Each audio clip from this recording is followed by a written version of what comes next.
All right, we'll call this committee meeting to order, and can I have a motion to adopt the agenda? Make a motion to adopt the agenda. Ms. Burns has made a motion. Do we have a second? Second. Ms. Hanson's made a second. All in favor, please say aye. Aye. That's unanimous. Thank you. Item 2, financial planning. 2.1 is our budget report. Lisa Nowlin.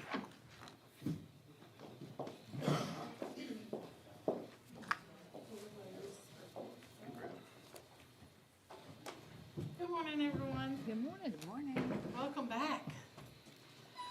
So I have, the first item I have are the summary board reports by PRC. They're attached in your packet. We look like we're on target in most budgets. We're a little over halfway. So you see some are a little bit larger, a little bit more than halfway. We will see probably some additional spending in local because we will be moving some state positions to local because of not having a state budget and a shortfall in funding. So, of course, we want to utilize that state funding until it's completely done. So we keep everybody in state first and then move to local.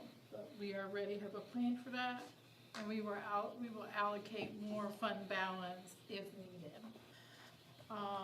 Federal budget, you see a couple of notes on the federal budgets. Those two in particular, 110 and 115, are some different carryover grants that they've had some challenges getting. The federal and DPI people have had challenges getting budget amendments to us, so they have given us the authority to go over until those happen. I think 110 just came in, so and 115. So we'll be working on those. And that note is on there, pending budget amendment and budget release from DPI. Fund 8, you will see several notes. Remember that Fund 8 is our grant funding, so the majority of our grants are reimbursable grants. So you will see some areas where we're in the negative, and that's just because we're waiting on reimbursements from those funds. Not a whole lot of areas for concern or alarm unless you guys have questions. Just again, to the point of not having a state budget and dealing with the deficits of a flat budget that they sent us. We will be moving some other expenses to local, and I'll kind of share that. Well, you'll see those in the budget amendments when they come up, as they come up. But again, we will wait till the very last minute and spend every dime of state money first because that's a responsible thing to do. Any other questions or concerns? No, ma'am. And basically, the other report is just the same report, but just at a higher level. So there are the same numbers and the same notes for those areas.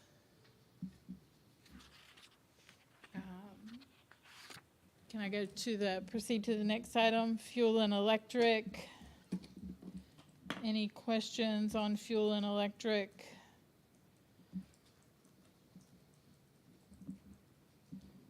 No, ma'am. Not for me. Nothing looks out of whack or a major concern on my area. Attorney expenses, as our attorney just pulled in. He's still not free yet, so here's the expenses as of now. If there are any questions. The next items are just budget amendments, and these are just moving money around to capture the actual expenses or any new revenue that comes in. So we have a state budget amendment, a local budget amendment, federal and capital outlay. I do want to mention, I should have mentioned when we're talking about the budgets, how great a job capital outlays doing, maintenance and operations are doing in spending our capital outlay funding and staying on top of those projects. We have biweekly meetings now on the status of what our CIP looks like. You won't hear many finance officers come up here and say, we're glad they're spending money, but this one is because it's nice to see projects being completed and our buildings being in better shape for our students. So just so you know, they are on track and doing a fabulous job doing so. And that's taken a lot of hard work and dedication. So thank you, Dr. Graham, to you and your team. Federal budgets, that is just what it is. It's the federal money coming in and out. Local, really just moving funds. State, just moving funds to different purpose areas. Any questions related to budget amendments? My next item is Aramark student survey. Last year, we did a survey on our own, asking students about their choices. Aramark's would like the ability to use their survey. I think we've done it in past years, but last year we just wanted to do our own. So they're asking me if they can send this survey out to students. And I guess we'll work with Craig and the technology team to get that survey sent out. If you guys have any questions or concerns, I'll give you time to look at that prior to approval in the board meeting for next week. You know, some of the questions seem like they were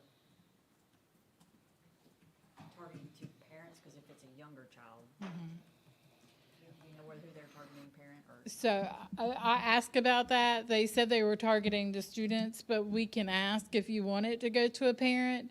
We can ask them to send that to them as well, if that's something you would like us to do for them. You're welcome. Any other questions? Thank you all. Thank you. All right. Item 3, policy and strategic planning. We first have Ms. Tammy Proctor from the Topsail Chamber of Commerce. Welcome. Good morning. Thank you. I woke up with a little bit of a frog in my throat, so I apologize. I'm here today not as an adversary or a bully to tell you how to vote or how to think. I just want to give you some facts regarding school calendar. Tourism in Pender County is one of the leading industries. That's the entire county. About $300 million in the last data that the state provided us. About $300 million in visitor spending. What that equates to is about 1,000 jobs. It also equates to $9 million that come back into the local economy. So tourism is very important to Pender County. And there is a school calendar law, and the law will, there's also pending legislation to strengthen that law, that any school board that violates that law, there would be stiffer penalties. But currently, under the law, you can't start school anywhere near that the Monday of the 26th of August. That impacts our students here in Pender County because they're working. Our businesses are 95% mom and pops. They need those students. We've all been in restaurants where there's a whole section not being waited on because there isn't an employee there. So it's important to our businesses to have employees. Then also, too, if you move the calendar up too far, you're also losing an extra week or two because everybody wants to go that back to school shopping and get the kids into a routine as far as bedtimes and all of that. So we're not only losing, if you move the calendar up, that week or 2 weeks, but you're losing 2 weeks before that. So that's all I wanted to say was I didn't want to come up here as some kind of bully, but just to present facts because we as a business community look at the Board of Education as a partner. And I have supported this school system. I smile every time I see the Wall of Fame because this school district has presented such fabulous people. So it's in your hands, and I just want to, I don't want to warn you, but I just want to state the fact that 3 school districts have tried this. 3 school districts have lost in court and had significant court costs. So, you know, if there's ever anything I can do as far as answer any questions, and I know you're in a rock and a hard place. I know you've got deadlines with testing and things like that, but I think as a business community and as a school district, we can be partners on this and come to a solution. So I just wanted to thank you for your time, and if you have any questions for me, I'm glad to answer. Ms. Proctor, I know last year after the calendar was voted on, you gave me a call. And one of the things that I told you is that if the calendar ever got discussed again, that I was going to give you an opportunity to come up here and speak. And I thank you for showing up today because when I promise somebody something, I try my best to make it right. You are known as a woman of your word, so Well, thank you. Thank you. And I also, like I said, we've gotten some emails and about the calendar, just trying to be respectful to everybody's opinion about it. But I know there's a winter weather advisory out there this morning, and I thank you for making the trip over here today. Well, thank you very much. And we're available anytime there's a question or a concern. So thank you. Thank you. All right, 3.2, 3000 Series Policy Review, Dr. Taylor. Good morning, welcome back. Felt like we were in COVID again for the past few days. So you have in front of you the 3,000 policies. These are the substantive changes that were made, or that were suggested. Treating this as first read, and then moving them over to second read on the 10th. I would draw your attention to the executive summary. It's about 13 pages long. I know all of you will read through these, but that executive summary is the nuts and bolts of what was recommended that we change. I've read through it. I want to go back through it one more time between now and the 10th, just to make sure there's nothing out there that we need to discuss further. And if so, we'll definitely talk about it on the 10th. I won't take the time to read through all 30 policies. We'd be here till, the 10th if we did that. The next section is the 4,000 section. So just to kind of give you a roadmap of the next steps in this process. 4,000 section is divided in half. This is the first section, and this is the minor changes. This is the same way we did the 3,000s last time. These are taking the word board out and putting Pender County School Board in its place. These are minor changes like that. And some local and then some new policies are suggested as well. Again, on the executive summary, you'll see what those changes look like. There's a couple of recommendations in there for rescinding our policies, not our policies, but our, as in procedures, because the information is back embedded into the policy itself. So I'll draw your attention to that as well. Any questions that come up from these initially? And if not, I know it's a lot to take in. So we'll be reading through these and reviewing them ourselves. If you run into questions or concerns during your review, please reach out. This Cal was moved 2-3 times, I think, so we would have had more time between the 2 meetings normally. But for whatever reason, because of the weather, we got kind of crunched on time. The bus driver resolution, and Brandon has sent an updated version. At the time of publication, this was the old version. For the new version, I will add that in. There's been a couple of minor changes to the wording. Do you want to explain what they were? So there was some really helpful comments about more personalizing the resolution to fit Pender County. That's been included Yeah. based on comments I received. And so there's a additional whereas section that basically calls that out. And so nothing particularly major. All the other content sort of stayed the same except for that particular section that tried to make it more specific. And this is, it's labeled as action, but it's labeled as action because it'll be action on the February 10th meeting. Dreaming of warmer days, Ken. I think so. Aren't we all? I think so, yes, ma'am. So this will be put on action for next time. The 4,000 series, the minor changes will probably go on consent unless we notice something. And then the 3,000 series, the substantive changes, those will be put on consent as well unless there's a major issue to bring them back for reread. Any questions on those? Okay. I got the next section too. That's student services. We had planned to have the Student Advisory Council come and present to you guys when that was an ask of the board. Whenever we combined the Student Advisory Council with the intern program, and so come present to the board. They've done a really good job. They're ready to go, but we're not in school today.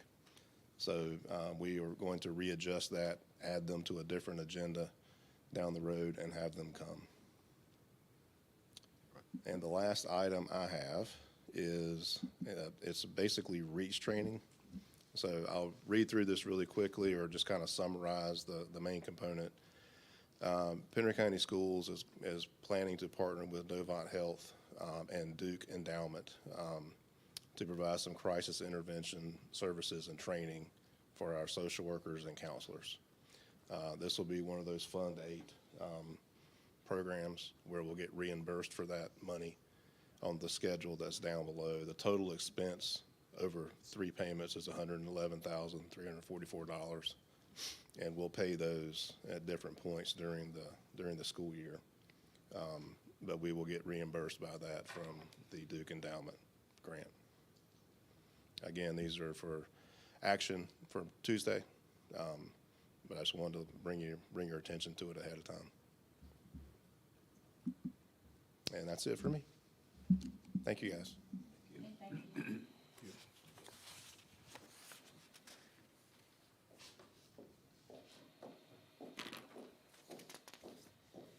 Good morning, everybody. I only have one item for today. We currently have an MOU for the Boys and Girls Club. Last year, they did a summer camp at South Topsail Elementary. That summer camp went really great.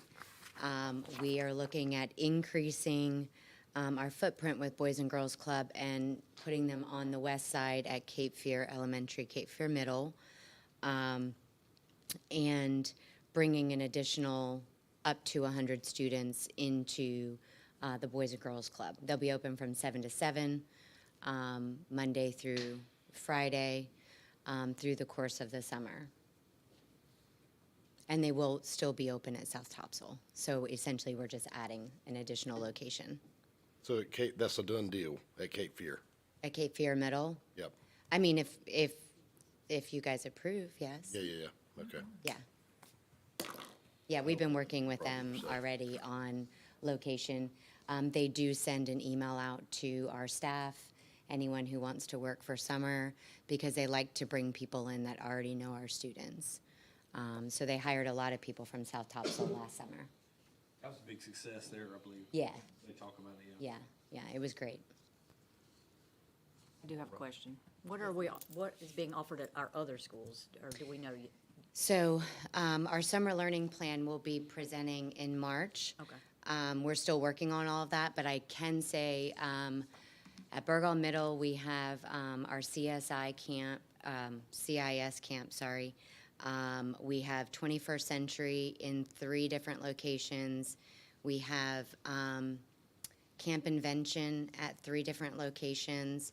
We will have Boys and Girls Club at South Topsail.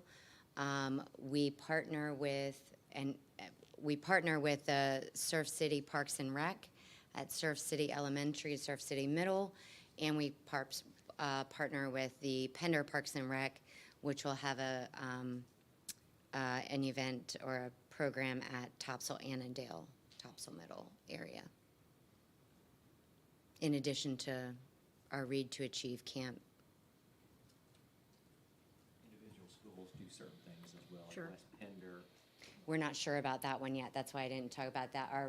We have a career accelerator program that West Pender's been doing with CFCC for 3 weeks over the summer, where we take kids to CFCC.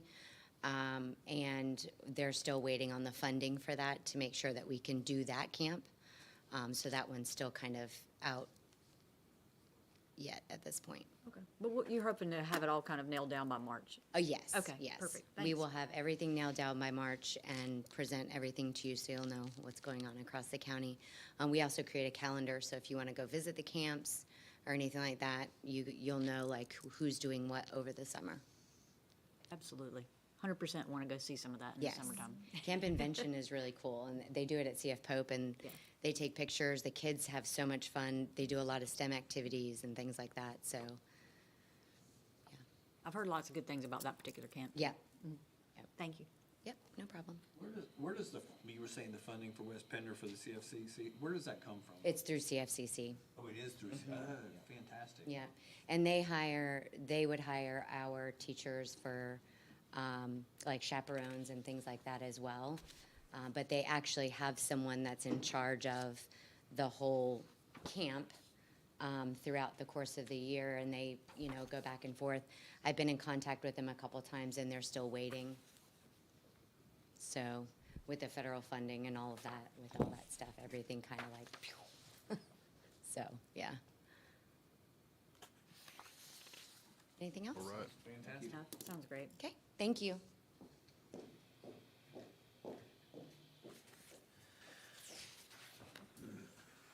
All right. Dr. Grimm. Yes, good morning again. I have several items. As Ms. Nolan said, we've been very busy working on the CIP, but the first 3 are just presentations. So we're going to be doing the Bordeaux update, his bi-monthly update, followed by the MVP monthly update. The third one, Craig is going to be doing a presentation on Parent ProTech, which is a digital safety and digital citizenship platform, and has lots of resources and videos for parents. I think we can all use more information on keeping our kids safe on the net. Followed by that, I'll be asking you to approve the J.H. Lee Bordeaux Pay App. And then we'll have the MVP Pay App as well to approve.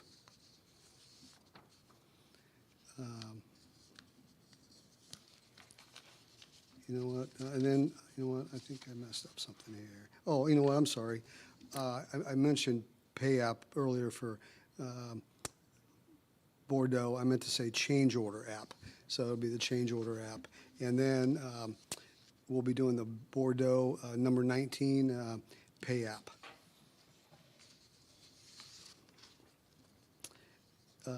Followed by that, we are,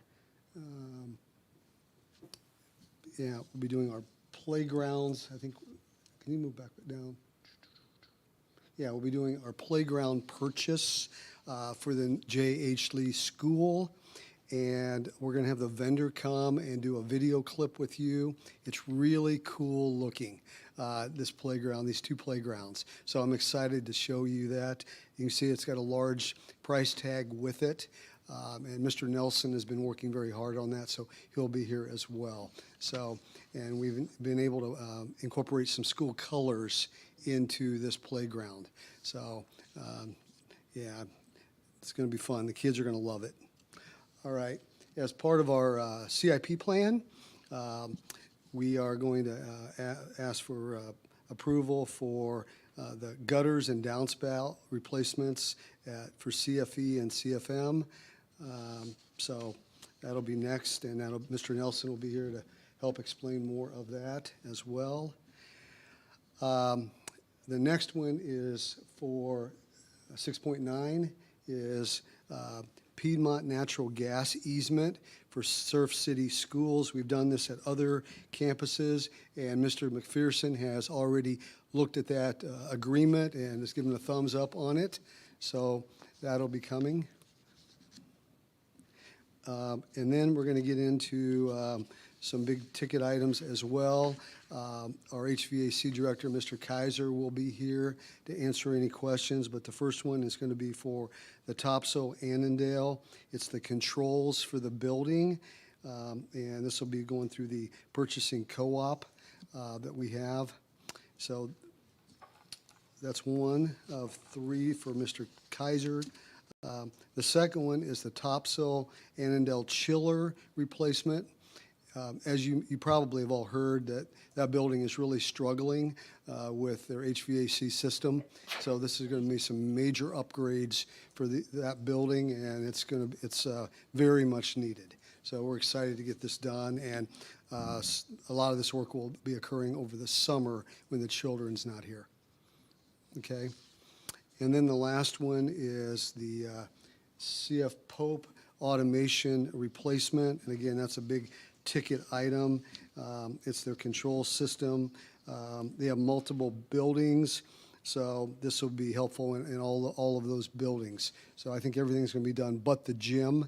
The gym cannot be done with this particular work, as they've got a whole different system in there, and we're just not able to do that. But it'll hook up all those other buildings that are over there at CF Pope.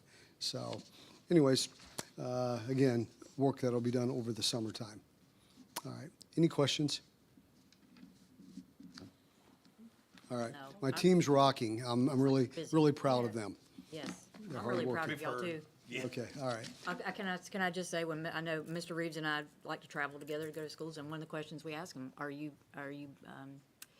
when you reach out to maintenance, are they very responsive? And we have not gotten one negative comment, so we appreciate your hard work and the folks that work with you. Yeah, it's a great team. Thank you very much.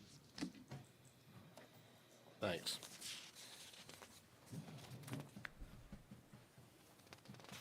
Morning, Board Chair, Board. It is with much excitement that I'm here today to just share with you an outstanding resource that we are excited to roll out to our families. It's called Parent ProTech, and I think this can be a fantastic benefit to our families. I just briefly want to talk about the strategic alignment and what this is. So again, Parent ProTech is a company that has been adopted statewide in Georgia to provide resources to parents and students in the classroom dealing with digital safety, security on the internet, and best practices with social media. And we felt, one of the things in our strategic alignment that we're trying to really strengthen is community involvement, community engagement, and we feel like that, this platform aligns with that. It gives us, kind of our core values of connection with our community, innovation, right? Trying to deal with emerging digital and social media challenges. I know we've talked to you all a little bit about AI and how quickly that's becoming a thing in our society and an issue that we have to tackle. Also, recently, State Board House Bill 959 is going to be requiring all school districts in North Carolina to provide education at the elementary and secondary level to students on social media. And I'll talk a little bit about that later on in the presentation. But we feel like it's also important, and I know we've been here a couple times, and we've had folks in the audience come to ask about Chromebook usage with our students. How often do they use it in the classroom? We've been monitoring that. Dr. Breedlove's really helped us to take a look at that and evaluate how they're using those Chromebooks in the classroom. We feel like we want to extend this partnership out to our community to get them involved in finding ways to monitor what their students are doing, not just in the classroom, but at home, right? And help them make sure that their kids are making smart decisions at home.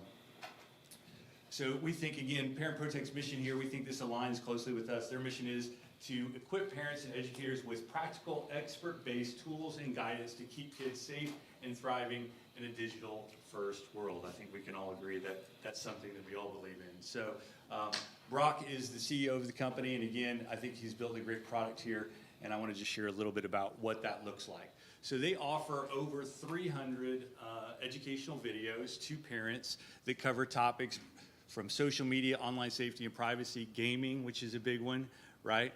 You'll see there the video Roblox. I don't know if anyone's familiar with that. There's some lawsuits out against that company because they are not doing a very good job of keeping kids safe on their platform. And you know, it looks cute. These are all cute little figures, but parents don't realize that when their kids are on there playing, they might be talking to a grown adult. It could be anywhere in the world, right? So providing the videos to kind of help them to see what some of those dangers are is very important to us. Again, it's adopted statewide by Georgia. Pender County will actually be the first district in North Carolina to pilot this program. So I think we're leading the way and providing a resource like this to our families. And I think that's a great and fantastic thing, and our community can be proud of that. So again, some of the key features of this is they offer expert-backed video guides, They also offer some downloadable documents to families. You know, it's not just, these aren't just YouTube videos. So they have some conversation starters, some ways they can approach these topics with their kids. They've got videos in appropriate by grade level, they will filter out, like, and also sections like videos on just games or social media, depending on what age your kid is and what they might be interested in. They've also got safety recommendations, so you'll see this is a little example of that, where it's just a very easy to read document, gives it a safety rating, tells a little bit about the content, what the restrictions are, and impact insights. Some of the videos on here that I really enjoyed watching were dealing with just setting up your home network. We get that question a lot from parents. We run a filter here, right? And actually, if kids take Chromebooks home, like this week, our filter is still working on those Chromebooks while they're at home working, right? Which is a great safety net for our students while they're at home doing online learning. But if they're on a personal device, like a phone or a computer that's purchased by the family, obviously our filter does not cover that. So they got videos on here to help parents to set up their own kind of network in a safe, secure manner to monitor what their students are doing online. I thought those were a great series of videos. A lot of how-to. Yes. Yeah, 100%. Parents, anyone that needs to do that. So. Yes, sir. And this is going to be provided at no cost to parents. It'll be completely free for them to sign up when we roll this out. We've already started providing this to our staff. It's completely free to them as well. Some of our staff have students either that go in here in our district or maybe in another district. These videos are available to them, so we've already started to share this with them and get feedback from them. Say that one more time about the other district. So even if we have staff that maybe have students that go to other districts, just because their kids don't go to Pender County, because they're staff members, this resource is available free to them. Okay, will that apply to me too? Yes, yeah. You could have access to this. I was sitting here thinking that the whole time. My daughter needs that for my granddaughter. Yeah. Right, so anyone, and I'd love to get you all signed up so you can go on and see some of these videos. It's something we can share with you later, how to get signed up, and you can check them out. But yeah, it's free to everyone that's an employee or has a student, someone in the community. Real easy to get signed up, so we'll get you set up. She goes to New Hanover County School, so. Yep, so if you'll have access, so you can share that with them, right? You can watch it, you can get all caught up on all the going-ons in the digital world, in tech.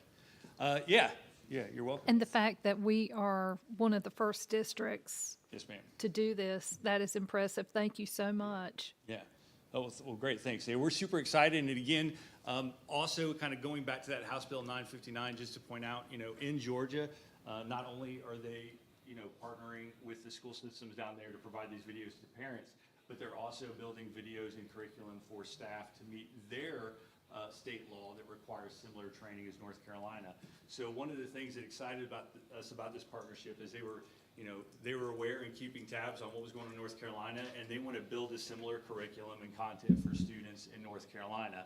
So they're willing to partner with us, and that's something that we're going to be doing over the next year to look at, can they provide us curriculum resources for our students in a similar way that they did to Georgia, so that our staff has some outstanding content to meet the requirements of that state House bill. So we'll be doing that over the upcoming months. And again, that's a slower process than the rollout to parents, because we want to make sure we're reviewing the material. We're going to include parents, instructional services department, administration, and also our teachers and staff to review to see if this is quality content that we could use in our building. So that's kind of the next step. I kind of skipped ahead there.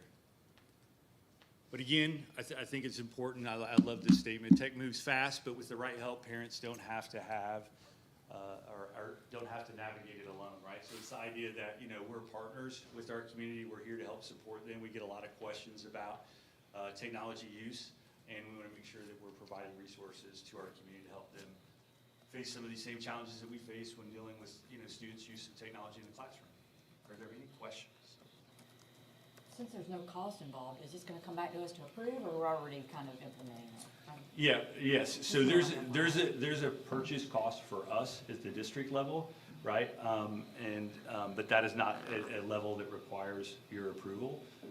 But certainly, even though it wasn't, we wanted to come and get your all's approval anyways, because, and just to let you know what's, you know, what the resource is and what's about and how we're planning to roll it out, I think it's important for you all to see that and make that decision. Does that answer your question? Yes. And then I do have a follow-up. How do you anticipate this rolling out through school guidance counselors? We'll be pushing out the links for parents to sign up through social media. And also schools will be sharing that out with families. We've got a kindergarten registration event coming up, so we'll probably set up a table.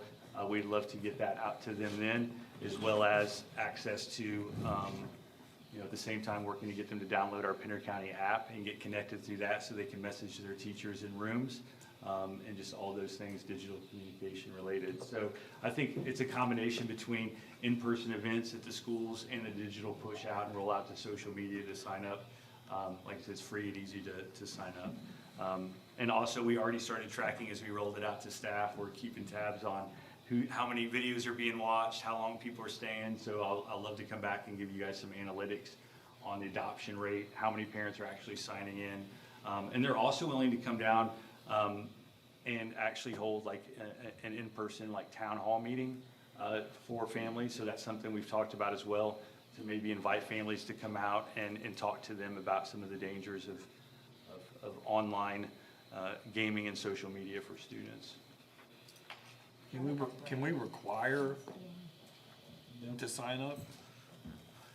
No, sir, but I don't think we're gonna have to. I think that as long as we do our job to get the word out to families, I think that this is a resource that they'll want to utilize. And so I think that, again, I don't think we'll have any problem in getting folks signed up. But as we go, if we run into any road bumps and we're, you know, not getting as many people as we thought signed up, I'll come back and chat with the team, and we'll find a way to circle around and readdress getting the message out to our families so that they know this resource is available. How do we anticipate training our staff? Training our staff, I don't, as far as, you know, if we decide to roll it out with students, you mean? Well, again, I think that after we did, you know, go through the process, like anytime you're adopting curriculum or a resource, I think the key part would be, you know, making sure we evaluate it to make sure it meets our needs. And once that happens, before we adopt it, coming up with a roadmap or plan and timeline that would involve staff training. Professional development. Professional development, you know, and making sure that the staff gets that and feels comfortable with the platform and the resources before we push it out to expect them to deliver that in the classroom. I'd be happy to come back and as we hit that, you know, that mark and kind of see that and what that roadmap looks like, share that with you all and let you know where we're at with that. I totally could see it almost being a standard class at every convocation, offered at every convocation. Right. You know, because we have staff Yeah. turnover, it's just inevitably going to happen. A regular thing. And again, I think for our staff, this is important. You know, we talked at the last board meeting, I believe it's the last board meeting, about AI and Magic School adoption. We've already started to roll out training for our staff. And again, that PD is starting with staff before we even get to the student piece. And we've done it, I think, at 5 schools now. And we've gotten some early feedback from that, and the staff's loving it. So that's been a great rollout.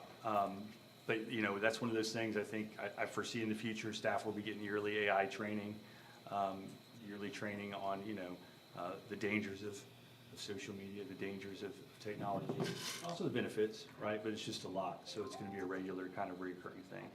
Right. I could almost even see it twice a year, like at the beginning and then at the middle, because, you know, people do retire and change Right. careers and such. Yes, ma'am. And we're working to put some of that, you know, some of our kind of yearly trainings on a digital platform to address kind of what you say. So mid-year, if we hire staff, you know, and I know our BT coaches, outstanding job when we hire new staff. They are right there to support them, provide them training within the first 5 days that they're hired. But also offering some digital options. So if we have that mid-hire staff member and we can't get to them right away, that they can go online and get some training early. Yes, ma'am. Or even making it available to ESS to use for our substitutes, Yes, substitutes. Yes, ma'am. Yep. so they don't come in blind. Right. Yes, definitely. Say when we launch this, we also partner with Mr. Frank Bonner, maybe on our weekly newsletter that we send out to our families and that, maybe highlight, you know, for the first at least 6 months or so of the rollout, go ahead and highlight things that, hey, check out this video or this, here's what it is, and we're very strategic on which ones we place first, you know, and highlight, such as, you know, checking out your own home network, right? Which I know that the home network is a whole series there of 3 different videos, routers and that, and what you have to look for. But things like that could also bring attention to it for those that read that weekly newsletter. So just an idea. Yes, sir. That's a fantastic idea. Right. I love it. Thank you all very much. I appreciate it. Thank you for your time today. That's really exciting. Yes. I feel like that we're only not working safety in our facilities, on our buses, but now we're working on safety Online. on our online platform, so I appreciate that. It just feels like to me our school district is just like kicking into another gear. Like we're moving forward at a fast pace to me. I mean, it just is to me. I'm excited. Yes, sir. Thank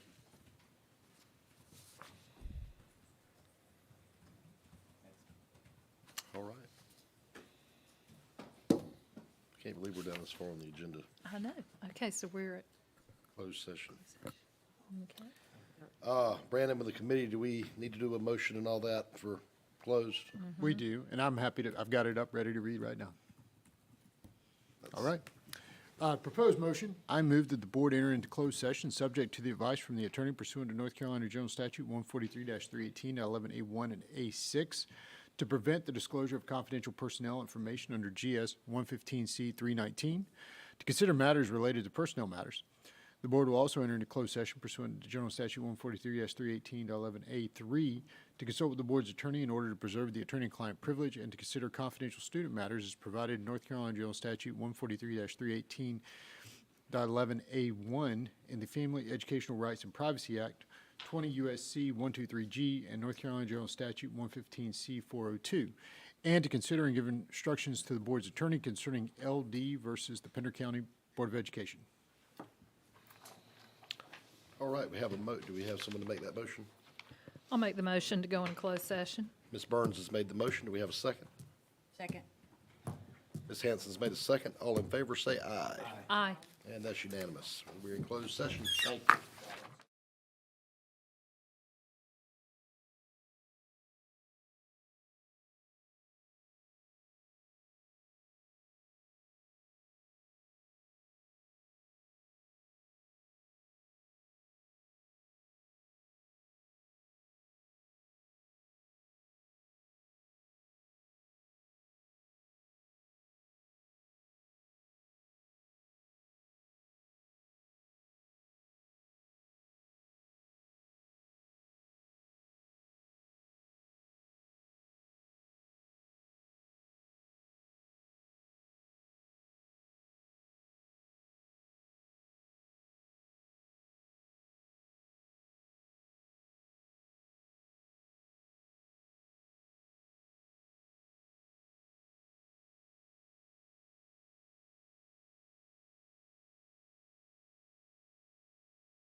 All right, we're returning from closed session.